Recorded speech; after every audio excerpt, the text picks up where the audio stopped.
Okay, this is going to be a short one, but this is going to be a very good one. You're going to learn some things that you probably didn't think about. But this goes back to niche groups and to in terms of the time and energy commitment. So there is some commitment there, obviously, because you're going to have to do the legwork. But this is free, and it's very, very, very. You're gonna The ROI is incredible in here because a lot of this has to do with getting you set for the whole year or getting you these highly lucrative six-figure commercial deals. So the idea here is, again, it starts with, do you know where your ideal clients hang out online or offline? And on top of that, you want to think outside the box and you want to discover, let's say, parallel or indirect common interests or common, factors that tie these niche groups together of your ideal clients. Obviously, one thing you have to make sure of, you want to learn, not completely, but pick up a few things about their specific lingo, depending on who you're going to contact here. So let me give you some concrete examples to flesh this out.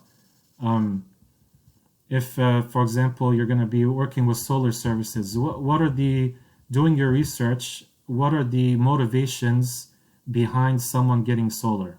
So one of the big ones is people who want to live off grid, who are kind of like these, survived by nature groups who have something against the government, obviously.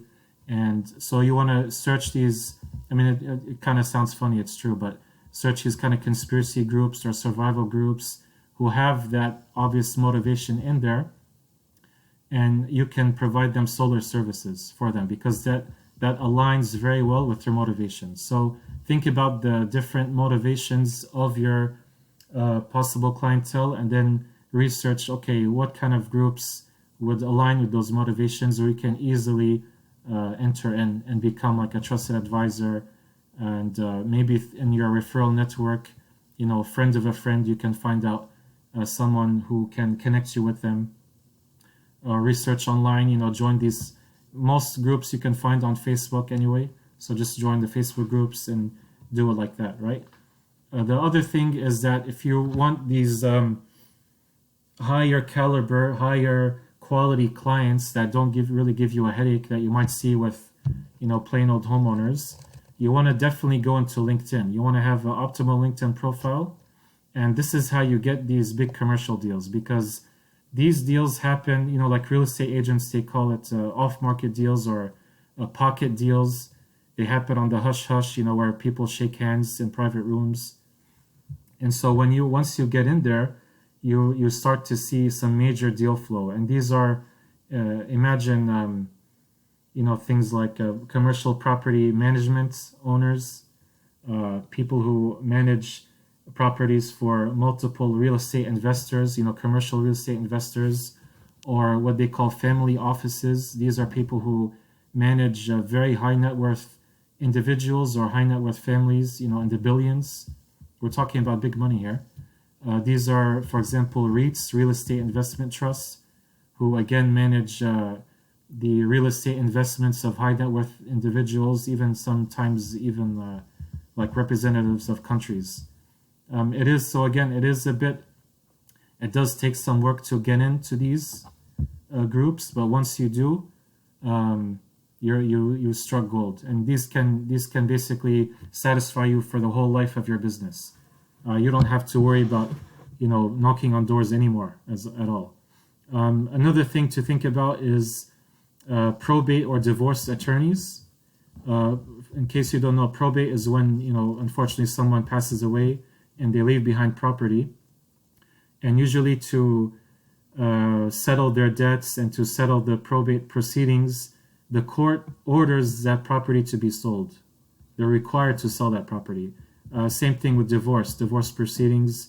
Maybe like one of the spouses can't keep up the mortgage payments, or for some other reason, the divorce settlement is high and they have to sell the property. So the point is, you're not going to be dealing with these kind of emotional or sentimental attachments to homes that homeowners might throw up at you or against you when they make their objections. So these are kind of, because the court is required to sell these properties, and most often these properties are going to be in disarray, in disrepair. They're going to need some, new flooring, new roofing, new HVAC units, new kitchen appliances, so on and so forth. Maybe some landscaping work done as well, like cleanup.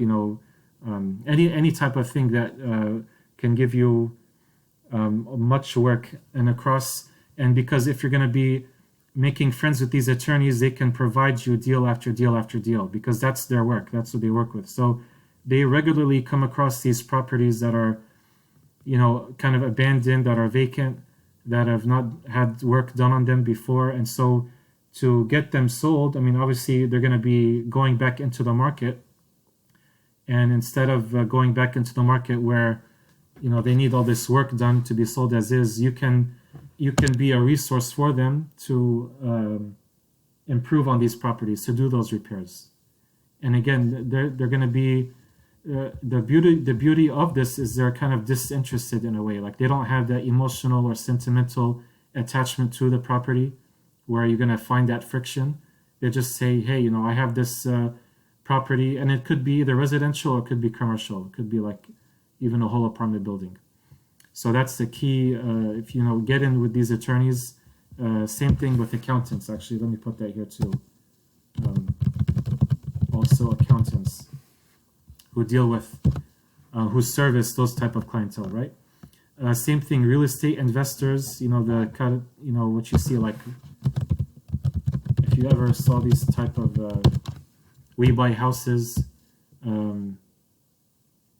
type of advertisements on the street, you can get their number. And many times these are big real estate investors that they own a portfolio of properties, a whole list of properties, whether that's houses, whether that's, again, apartment buildings, multi-unit dwellings, office buildings. So one person can provide you with work that can satisfy you for, a year or many years, because they can, especially the commercial real estate investors. That's a big source of plenty of leads, and these are inbound. You become, again, a trusted resource for them. They just send you leads like that. Bank-owned real estate. So in case you don't know, so many times when foreclosures happen and the bank takes over a property, it's actually bad. It looks bad in the books of the bank, and they want to get them sold off as soon as possible because they're not involved in owning real estate. So especially at the fourth quarter, at the end of the year, like in the time we're in now it's like the end of October, especially there. So at the end of every year, they have to liquidate these holdings, and so you can get access. So what good thing that we've done, I'm not going to give this away for free, but we've done the research where we found the actual contacts in these small to medium banks. I mean, you're not going to have much success going after Bank of America or Wells Fargo or these top tier banks, but the more smaller or medium sized banks, local or state level banks who have these properties on their books, just sitting there, burning, because it's what it is that it eats up their resources. It makes them not able to lend off as much money as they can. So it hurts. Basically, it's a long story, but it hurts the banks to have these properties in their books. They want to liquidate them, and what they do is they liquidate them through specialized real estate agents that deal specifically with bank-owned REO properties. So you can either make friends with these class of real estate agents, or what we've done is we've compiled a list of the actual contacts in these bank offices who are in charge of liquidating these properties. We have their contact information, their name, what the type of properties that they have on their books. So these again are disinterested, basically, for lack of a better word, property owners. And it's very easy to close deals with them because they're looking for people to get these properties back on the market.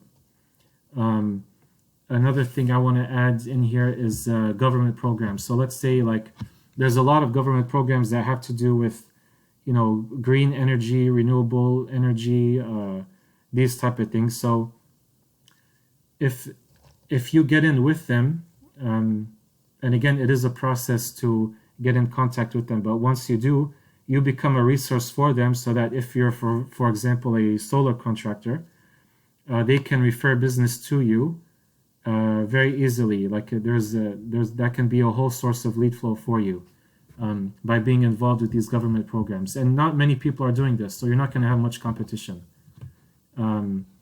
Same thing in terms of like the local county governments, when they have, let me put that in here for you, local county treasurer offices.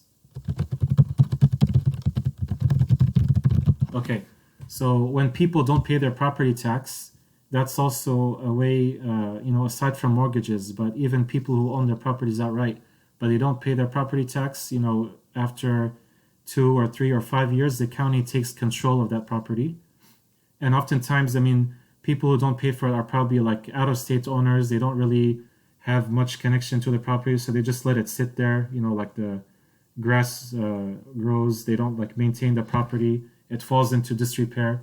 So these are deals that can, 30,000, 40,000, 50,000 repair jobs, major repair jobs or replacement jobs that can be easy money for you. You just contact the local county treasurer office. They can provide you a list for free of the tax delinquent properties, and you just work it over there. So that's a great resource for you in terms of, just thinking outside the box, locating these different groups that have a bunch of off-market lead flow resources for you, that you can go ahead and basically you don't have to worry about work ever again once you have that access. So think about that and definitely try to implement that.